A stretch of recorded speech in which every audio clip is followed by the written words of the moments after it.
Welcome to the JCPS MTSS Modes of Instruction and Student Practice Toolkit training on the high yield practice of mastery learning. I am Bo Burkett, MTSS Engagement Resource Teacher with the High School Zone. I'm Kelly Hagan, MTSS Resource Teacher with the Middle School Zone.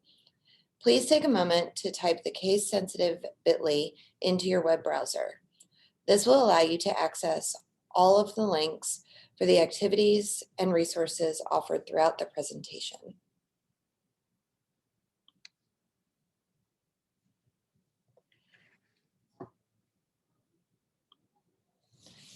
Here you will see components of multi-tiered systems of support, also known as MTSS.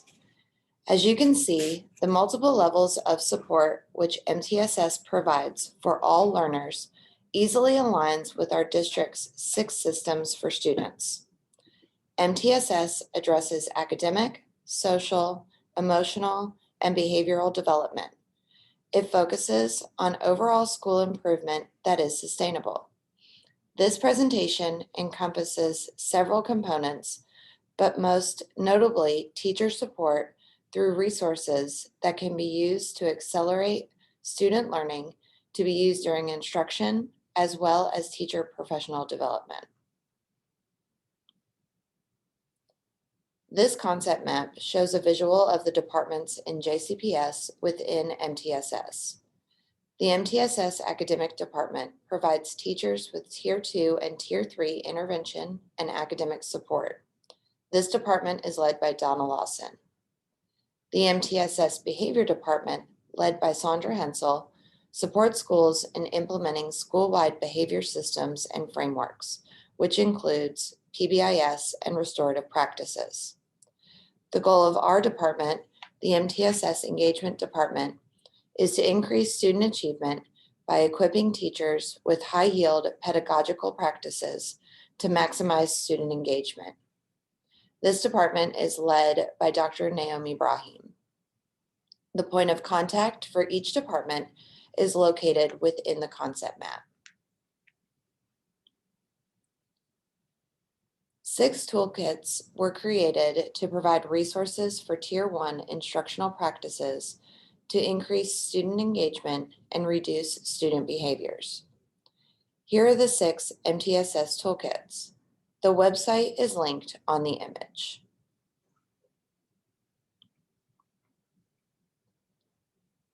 Let's start with the definition of modes of instruction and student practice. Teachers need to be well-versed and fluent in implementing various modes of instruction. This includes providing a variety of opportunities in which students can practice skills being introduced in the lesson. Once students have acquired a basic knowledge and skill within any lesson, there is a critical need to supply opportunities for successful practice. However, there are keys to effective use and delivery of practice. These practice strategies enhance learning and improve the student's prognosis for future performance. Our learning intentions and success criteria for today's session will be to learn how mastery learning differs from a traditional classroom structure, along with how mastery learning benefits student learning. You will be successful when you can define the differences between a mastery learning classroom and a traditional classroom, as well as describe the advantages of mastery learning on student achievement.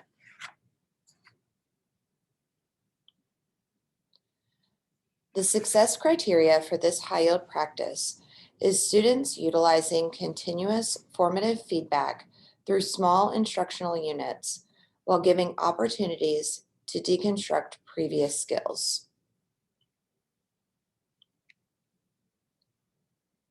Mastery learning is the use of formative assessment to allow students to continually perfect skills. It involves small instructional units that are mastered before moving to the next skill and opportunities to repeat previous steps. Students do not move on to other concepts until prerequisite skills are mastered.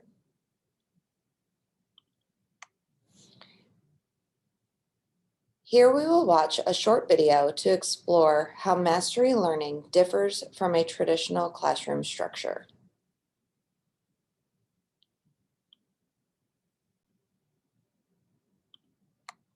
Tests are meant to measure progress towards gaining practical skills or understanding ideas. Their purpose is to show teachers and students what went right and what went wrong. Unfortunately, too many times we fail to act upon what tests find out.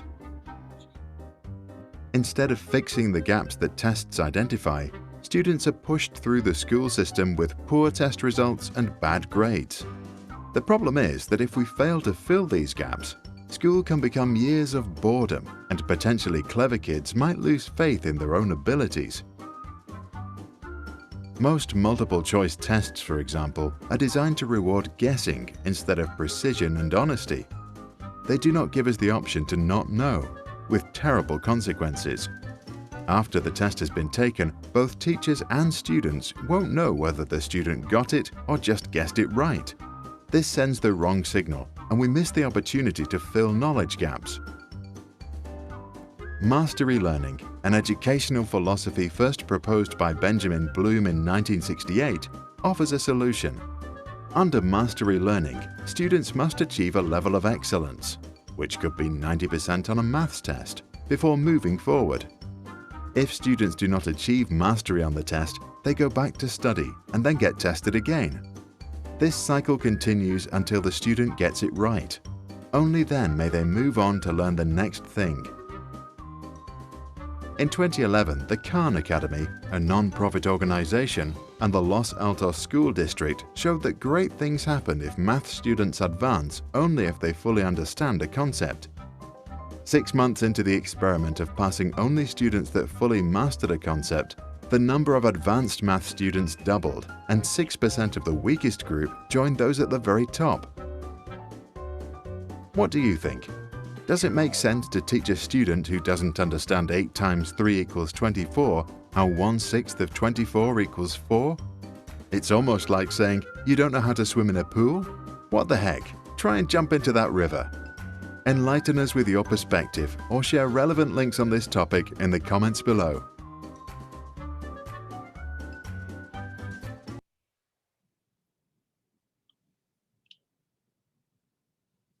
Here we will discuss the differences between a traditional learning classroom and a mastery learning classroom. In a traditional learning classroom, a standard is taught, then we move on to the next one. Time for courses is structured and fixed. Testing formats usually include multiple choice and basic recall questions. Same age, same page, all students move together. Formative assessments are given, but students do not have the opportunity to retake. In a mastery learning classroom, learning should be held constant and time should be allowed to vary. Instructional time is increased. Students have multiple chances to re-engage in the material being taught. Performance-based tasks requiring application of skills and knowledge takes the place of multiple choice assessments. Instructional alternatives are provided based on student learning styles. And students are formally assessed until they reach mastery. So when planning for a mastery learning classroom, there are a series of steps to follow to ensure successful outcomes for students. Start with a pre-assessment or diagnostic screener to determine prerequisite skills for success in the upcoming learning sequence. This will act as the launching point for your differentiated lesson. For about 1 to 2 weeks, provide high-quality, group-based initial instruction based on the results of the pre-assessment. Throughout this instruction, multiple formative assessments should be offered in order to progress monitor student mastery levels and allow for planning of corrective instruction. Corrective instruction is an opportunity for students to re-engage with content in a different way, followed up by a similar formative assessment to check for growth towards mastery of the gaps in learning. Enrichment and extension activities are provided to students who have mastered the content in the unit. However, these tasks should not include practice problems. Enrichment activities need to allow students to engage with the content in a way that sparks their interest and allows them to apply their knowledge. As an example, let's look at the process for obtaining your driver's license. Student A takes their driver's test during 75-degree sunny weather and passes on the first try. Student B takes their driver's test during a rainstorm and fails. 2 weeks later, the student returns to retest. This time, the student fails again because they forgot to use their turn signal. The student 2 weeks later returns 2 weeks later again to retest and passes the examination with flying colors.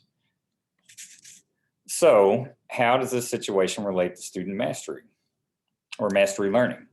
Although it took student B a few more tries to master the requirements for obtaining a driver's license, both students ultimately mastered the same content and achieved the same result.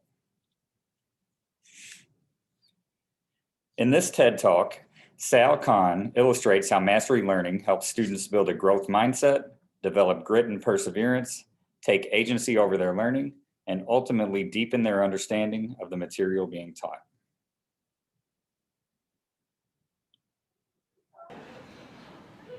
So we bring in the contractor, say, told we have 2 weeks to build the foundation, do what you can. So they do what they can. Maybe it rains, maybe some of the supplies don't show up. And 2 weeks later, the inspector comes, looks around, says, okay, the concrete's still wet right over there. That part's not quite up to code. I'll give it an 80%. Say, great, that's a C, let's build the first floor. Same thing. We have 2 weeks, do what you can. Inspector shows up in 2 weeks. It's a 75%. Great, that's a D+. Second floor, third floor. And all of a sudden, while you're building the third floor, that whole structure collapses. And if your reaction to that is the reaction that you typically have in education, or that a lot of folks have in education, you might say, maybe we had a bad contractor, or maybe we needed better inspection or more frequent inspection. But what was really broken was the process. We were artificially constraining how long we had to do something, pretty much ensuring a variable outcome. And we took the trouble of inspecting and identifying those gaps, but then we built right on top of it. So the idea of mastery learning is to do the exact opposite. Instead of artificially constraining when and how long, fixing when and how long you work on something, pretty much ensuring that variable outcome, the A, B, C, D, F, and do it the other way around. What's variable is when and how long a student actually has to work on something, and what's fixed is that they actually master the material. And it's important to realize that not only will this make the student learn their exponents better, but it will reinforce the right mindset muscles. It makes them realize that if you got 20% wrong on something, it doesn't mean that you have a C branded in your DNA somehow. It means that you should just keep working on it. You should have grit. You should have perseverance. You should take agency over your learning.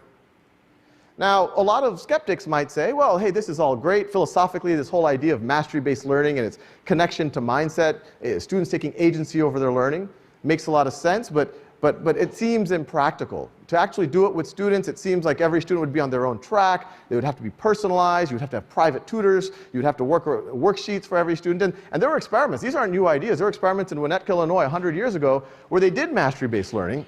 And they saw great results, but they said it wouldn't scale because it was logistically difficult. And the teacher had to give different worksheets to every student, give on-demand assessments. But now, today, it's no longer impractical. We have the tools to do it. Students need an explanation at their own time and pace. Well, there's on-demand video for that. They need practice. They need feedback. Well, there's adaptive exercises. It's readily available for students. And when that happens, all sorts of neat things happen. One, the students can actually master the concepts, but they're also building their growth mindset. They're building their grit, their perseverance. They're taking agency over their learning. And all sorts of beautiful things can start to happen in the actual classroom. Instead of it being focused on the lecture, students can interact with each other. They can get deeper mastery over the material. They can go into simulation, Socratic dialogue.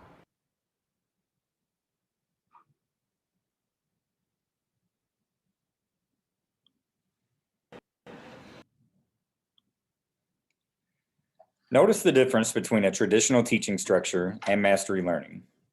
Traditional structures are fixed in terms of when and how long students are exposed to content and vary in terms of levels of mastery, learning outcomes, and grades.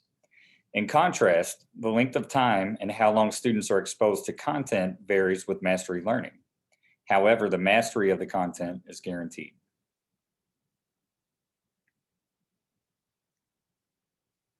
Let's take some time to reflect. Please pause the video and reflect on some of the advantages and challenges of mastery learning. What are some ways you can implement mastery learning in your classroom?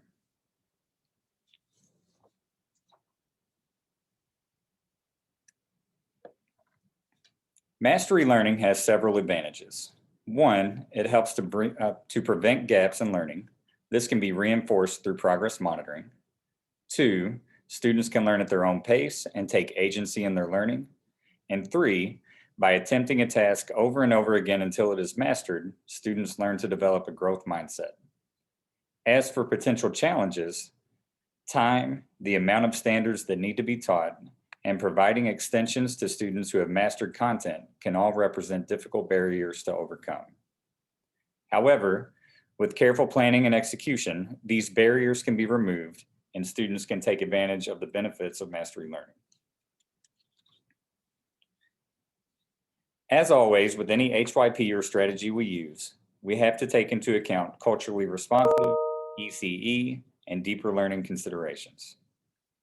For modes of instruction to be culturally responsive, teachers should strive to build a classroom community through cooperative learning, differentiated instruction, peer teaching, and reciprocal teaching. In addition, teachers should provide instruction through visual and auditory experiences, movement, kinesthetic engagement, native language and dialect literacy circles, and instructional scaffolding. The scaffolding may include reference to English learners' primary language or cultures and use relevant cognates while teaching English language development or providing primary English dialect to support comprehension. Culturally responsive teachers realize not only the importance of academic achievement, but the maintaining of cultural identity and heritage. Students with exceptional needs must practice skills with a high rate of success. Scaffolded supports must be used to assist students who may not be able to complete a given skill independently.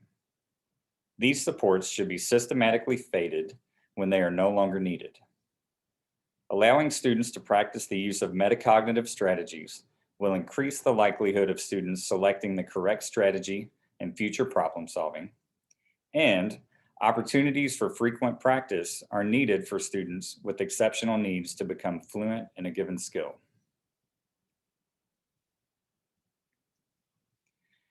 And lastly, when considering deeper learning or project-based learning, teachers should develop quality workshops that are aligned to the learning progression and also to the project continuum. Teachers should make sure to align instructional strategies to student learning needs, identify instructional approaches that will support students in understanding foundational knowledge related to the learning outcome, take time to discover what instructional approaches will support students in connecting and contrasting ideas, and also in applying the learning outcomes to project expectations, and ensure there is time for independent practice, which is critical for retention. Additional resources are linked to this slide in order to assist successful implementation of mastery learning in your classroom. To help with implementing mastery learning, we have provided you with the Plan, Do, Study, Act, or PDSA tool, which is linked to this slide. During an upcoming PLC, be sure to discuss ways to implement effective and equitable mastery learning within your instruction. Thank you for joining us to learn more about mastery learning as a way to increase student engagement with content. If you would like more information about the MTSS toolkits and other high yield practices, please visit our department website by clicking on the link. Have a great day.